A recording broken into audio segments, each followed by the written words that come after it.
అందరికీ నమస్కారం అండి. మా ఛానల్ను కొత్తగా చూసేవారు సబ్స్క్రైబ్ చేయండి. ఈ వీడియోలో మా అమ్మగారి వయసు 110 సంవత్సరములు. ఇప్పటికీ కూడా ఆవిడ పనులన్నీ ఆవిడే స్వయంగా చేసుకుంటారు. ఇప్పటికీ ఎంతో ఆరోగ్యంగా ఉన్నారు. ఇప్పుడు ఆవిడ భోజనం చేస్తున్నారు. పప్పుకూరతో అన్నం తింటున్నారు. మధ్యలో మామిడికాయ పచ్చడి కూడా వేయించుకుని తింటున్నారు. ఒకసారి ఆ మామగారిని మీరు ఇంత ఆరోగ్యంగా ఎలా ఉంటున్నారు అని అడిగితే ఇలా చెప్పారు. మా అమ్మగారు చిన్నప్పుడు రాత్రిపూట అన్నం మిగిలిపోతే ఆ అన్నంలో పాలు పోసి దానిలో కొద్దిగా మజ్జిగ వేసేవారంట. అది ఉదయానికల్లా పులిసి అన్నం పెరుగు మిశ్రమంగా ఉంటుంది. దానిలో ఉల్లిపాయ పచ్చిమిరపకాయ ముక్కలు వేసుకుని ఉదయం టిఫిన్లాగా తినేవారంట. పెరుగన్నం ఆ విధంగా తినటం వల్ల ప్రోబయోటిక్స్ బాగా పెరుగుతుంది. దాని మూలంగా రోగనిరోధక శక్తి పెరుగుతుంది. బియ్యం కావాలంటే వడ్లను దంచి దాని నుంచి బియ్యాన్ని వేరు చేసి ఆ బియ్యాన్ని అన్నంగా వండుకుని తినేవారంట. అప్పుడు వారికి విటమిన్లు మినరల్స్ పుష్కలంగా అందేవి. ఇప్పటి వారిలాగా వారు పలావులు బిర్యానీలు జంక్ ఫుడ్ తినేవారు కాదు.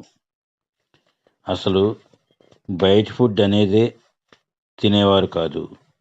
వాళ్ళకి సొంతంగా గేదెలు ఉండేవి. వాళ్ళు పాలు కొనవలసిన అవసరం లేదు. కాబట్టి పాలు పెరుగు ఇంట్లో బాగా వాడేవారు.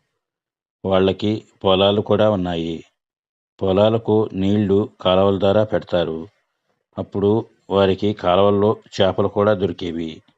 కనుక వాళ్ళు చేపలు ఎక్కువగా తినేవారు. వాళ్ళు కూరగాయలు కూడా పండించేవారు. వాటిని రసాయన ఎరువులు పురుగు మందులు వాడకుండా పండించేవారు. వాళ్ళు ఇంట్లోకి ఆ కూరగాయలనే వాడేవారు. కాబట్టి వారి శరీరంలో ఎటువంటి పురుగు మందుల అవశేషాలు ఉండేవి కాదు. ఎటువంటి పురుగు మందులు వాడని పండ్లు తినేవారు. వారికి పొలాల్లో తాటి చెట్లు కూడా ఉండేవి. వేసవిలో వారు ఎక్కువగా తాటి ముంజలను తినేవారు. వారికి నాటుకోళ్లు ఉండేవి. అవి గుడ్లు పెట్టేవి.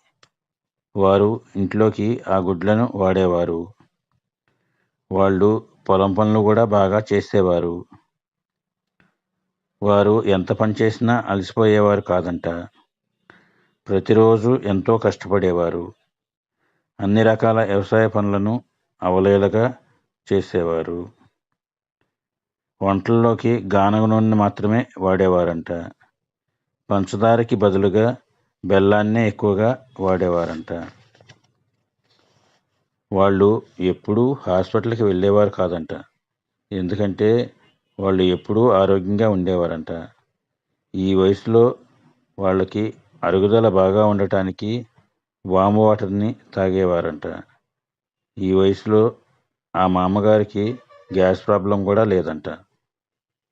మీ పెద్దవారు ఎలా చెప్తారో కామెంట్స్ చేయండి. మా వీడియో నచ్చితే లైక్ చేయండి, షేర్ చేయండి. All the best.